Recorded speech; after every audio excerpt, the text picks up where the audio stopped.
शांति। आज 9 नवंबर 2020 है और आज बाबा के साकार रूप से चले हुए मधुर महावाक्यों का स्पष्टीकरण देने के लिए हमारे साथ हैं आदरणीय आशा दीदी। ओम शांति दीदी। ओम शांति। बाबा ने कहा, मीठे बच्चे, तुम्हारा ये टाइम बहुत बहुत वैल्यूएबल है, इसलिए इसे व्यर्थ मत गवाओ। पात्र को देखकर ज्ञान दान करो। संगम युग बहुत छोटा सा युग है और इस युग में हमें सारे कल्प की कमाई करनी है।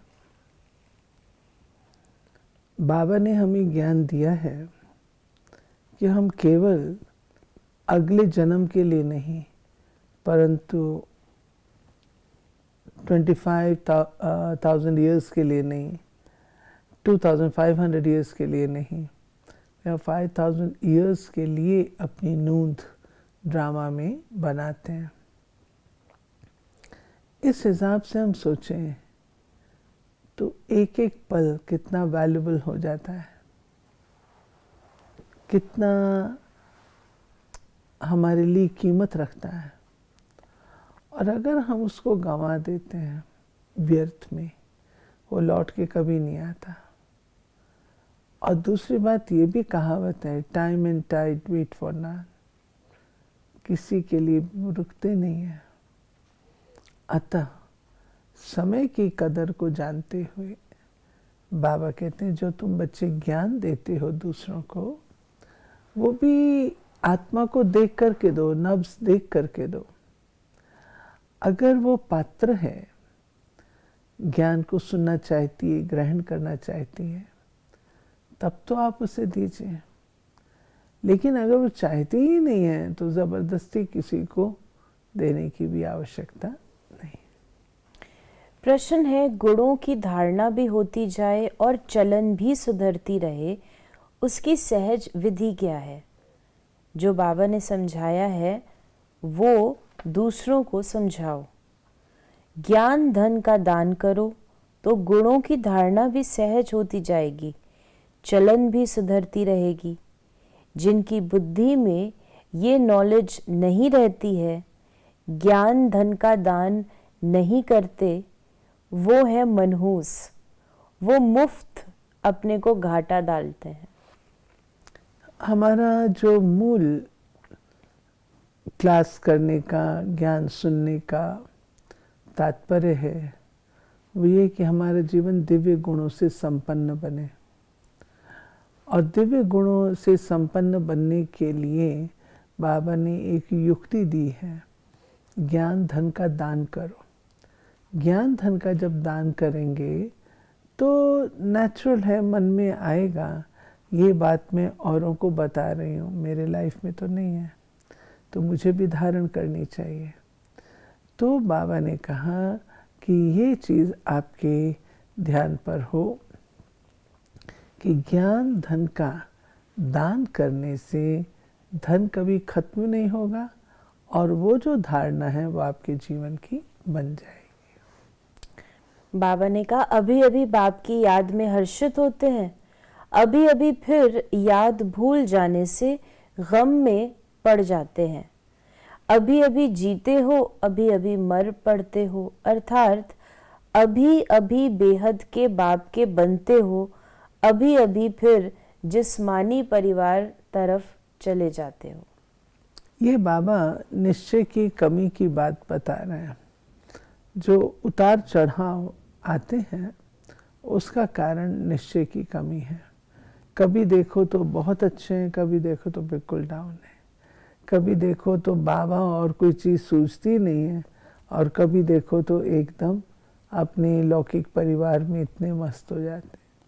तो बाबा कहते हैं, जिन बच्चों को ये निश्चय होता है वो बच्चे, निश्चय बुद्धि बच्चे, डामाडोल नहीं होते, इधर उधर ऐसे ऐसे नहीं जाते,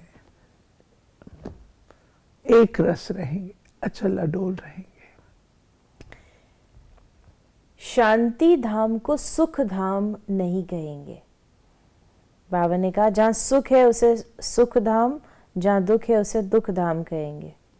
तो सतयुग में शांति रहती है, सुख भी है, शांति भी है, लेकिन शांति धाम को सुख धाम नहीं कहेंगे। ये बाबा कहते हैं शांति धाम को सुख धाम नहीं कहा जा सकता, क्योंकि सुख जो है वो शरीर सहित अनुभव करने की चीज है।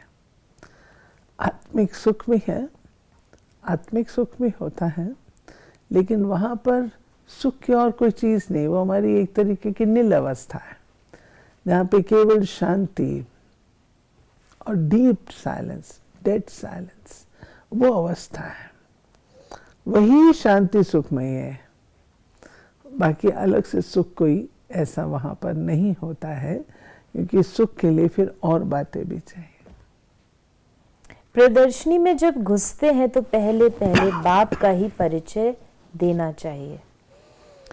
ये बाबा ने हमें पक्का कराया है कि जब तक शिव बाबा का परिचय किसी को नहीं मिलता और जब तक शिव बाबा के परिचय पर निश्चय नहीं होता, तब तक बाबा कहते हैं वो आगे बढ़ने से फायदा नहीं है।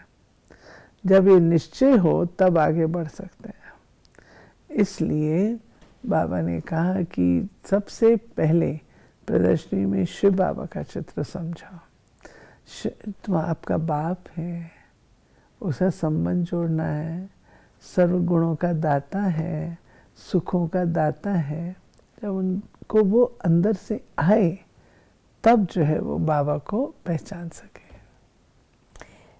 बाबा ने कहा चित्र भी है, बोलो ये सुख का वर्षा मिलता है। अगर कहे ये तो तुम्हारी कल्पना है तो एकदम छोड़ देना चाहिए। कल्पना समझने वाला कुछ भी समझेगा नहीं।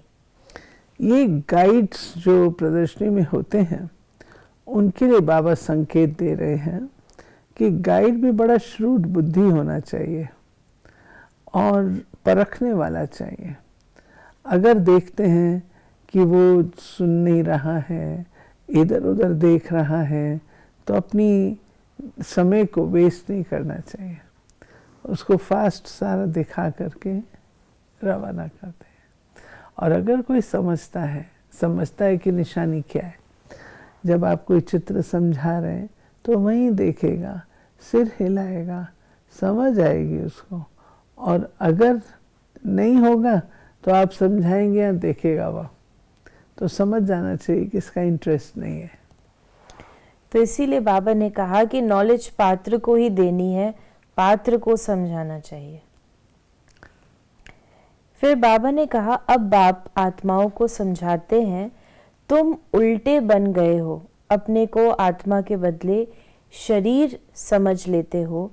अब बाप तुमको सीधा कर रहे हैं। बाबा बताते तुम कितनी बातों में उल्टे बने हैं। हम आत्मा समझे शरीर को, हैं हम परम धाम के वासी, इसको ही अपना घर समझ लिया। हैं हम सदा शांत स्वरूप, अपने आप को अशांत समझ लिया। तो कई बातों में हम उल्टे बन गए, लक्ष्य भी कुछ और था, कुछ का कुछ समझ लिया। तो बाबा कहते कई बातों में तुम उल्टे थे, और अब जो है बाबा आकर के तुमको सारा ज्ञान दे करके सुलटा करता है, सीधा करता है। रावण उल्टा कर देते हैं तो काया चट हो जाती है, फिर गिरते ही रहते। फिर बाबा ने आज हमें बताया कि भल शरीर निर्वाह अर्थ कर्म भी करना है, फिर भी समय तो बहुत मिलता है। कोई जिज्ञासु आदि नहीं है, काम नहीं है, तो बाप की याद में बैठ जाना चाहिए। वो तो है अल्प काल के लिए कमाई, और तुम्हारी है ये सदा काल के लिए कमाई। इसमें अटेंशन जास्ती देना पड़ता है।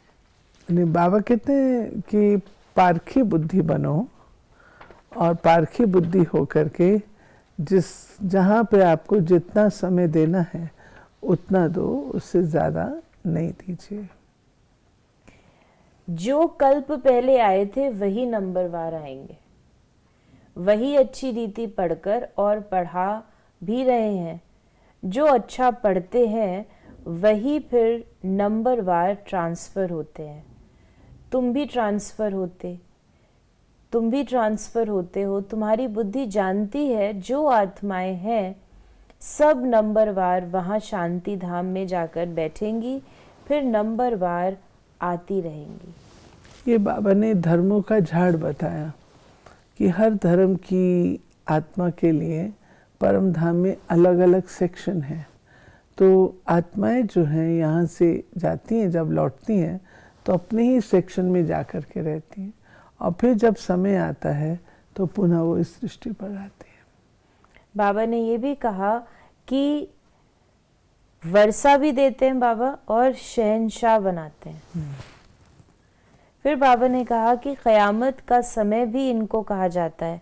आसुरी बंधन का सब हिसाब किताब चुकतू कर फिर वापस चले जाते हैं। 84 जन्मों के पाठ को तुम जानते हो, ये पाठ बजता ही रहता है। बाबा ने हमको बताया कि जैसे एक रिकॉर्ड होता है, उसमें सारा गीत 3 मिनट का भरा हुआ होता है। एक सीडी होती है, उसमें 50 गीत होते हैं। तो पता नहीं लगता, आश्चर्य करते थे, अरे इसमें 50 गीत, इतना बड़ा रिकॉर्ड, उसमें 3 मिनट का गीत। लेकिन उससे भी सूक्ष्म से सूक्ष्म है आत्मा। तो आत्मा में बाबा कहता है 84 जन्मों का रिकॉर्ड भरा हुआ है। छोटी सी आत्मा, मोबाइल का चिप होता है, कितना छोटा सा होता है। आजकल तो ऐसे चिप्स मिले जो कि डिटेक्ट करने वाले होते हैं, ज़रा से होते हैं।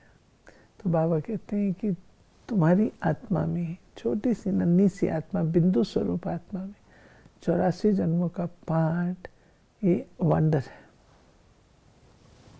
बाबा ने कहा जब तुम बाप का परिचय देंगे, आज बाबा ने बाप के परिचय पे बहुत जोर दिया है। बाबा ने कहा जब तुम बाप का परिचय देंगे तो उनको गपोड़ा नहीं लगेगा। बाप को याद करते हैं, गाते भी हैं, बाबा आप आएंगे तो हम वारी जाएंगे, आपको ही याद करेंगे। बाप कहते हैं तुम कहते थे ना, अभी फिर तुमको याद दिलाता हूँ।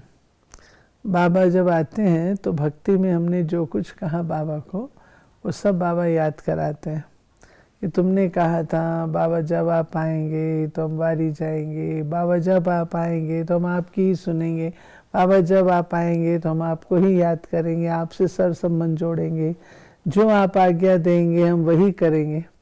तो बाबा कहते अब मैं आया हूँ तो अब जो मैं कहता हूँ सो तुम करो। तो बच्चे कहते हैं हमको तो बाबा याद नहीं, हमने ये कहा था।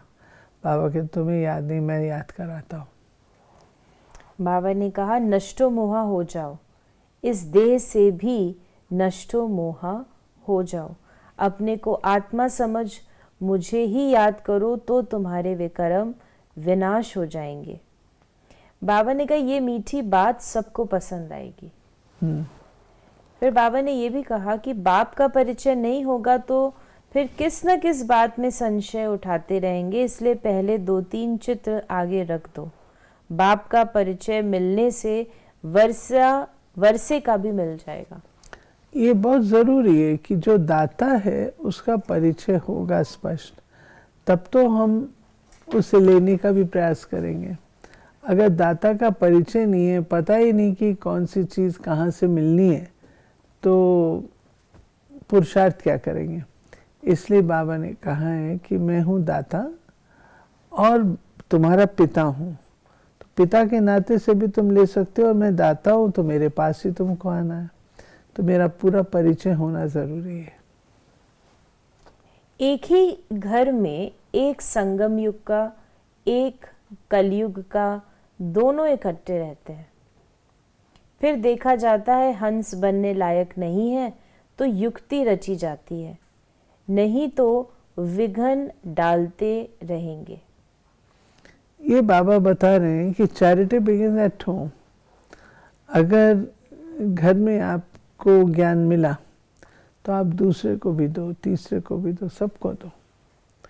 परंतु देखा जाता है हर आत्मा के अपने संस्कार होते हैं, हर आत्मा की अपनी अफिलिएशंस होती हैं। तो अगर वो इसका नहीं होगा तो वो आपकी बात सुनेगा नहीं, वो अपने अपने उसमें रहेंगे। लेकिन उन सब के होते हुए भी आपको क्योंकि पूरी नॉलेज है, जानकारी है, तो आपको अपना कर्तव्य निभाना है।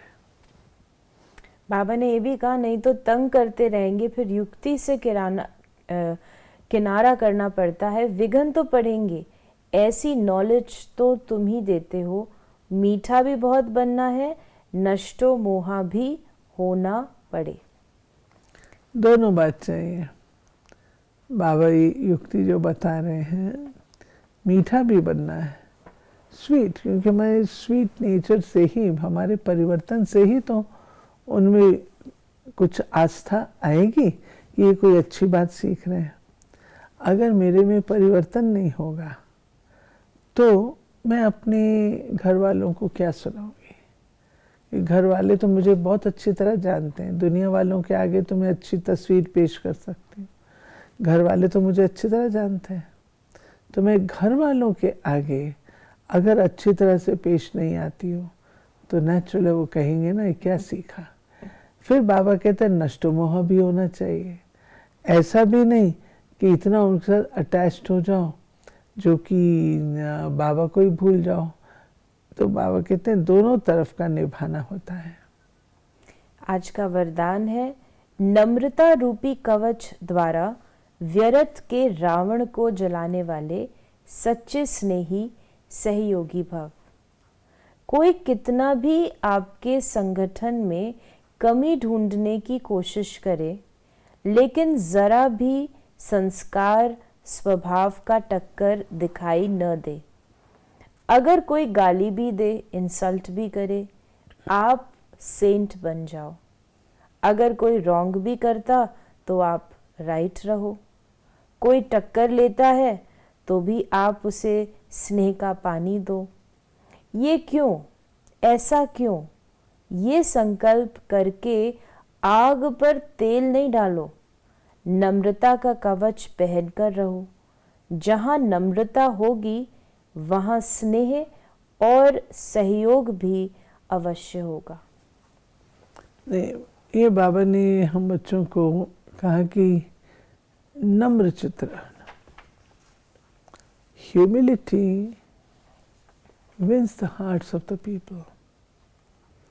आप जितने ही गुणवान हैं, उसके साथ अगर आप नम्र हैं तो आपकी बात सुनी भी जाती है और आपको सम्मान भी मिलता है। लेकिन अगर ये बात नहीं है तो फिर कोई भी आपकी बात सुनने को राजी नहीं। फिर तो वही बात हो जाती है, बड़ा हुआ सो क्या हुआ, जैसे पेड़ खजूर, पथिकन को छाया नहीं, फल लागत अति दूर। तो नम्रता के गुण को बाबा कहते हैं धारण करेंगे तब आप अप्रोचेबल हो सकेंगे। और क्योंकि अप्रोचेबल हैं आप, तो आप अपनी बात को कह सकते हैं। स्लोगन है, मेरेपन की अनेक हद की भावनाएं एक मेरे बाबा में समा दो। हद की भावनाएं, बाबा ने कहा, मेरेपन की हद की भावनाएं। मैं और मेरा ये हद ले आता है, तेरा बेहद ले आता है। तो हद की भावना को तो मुक्त करना है ना, तो मैं और मेरे को खत्म करना है।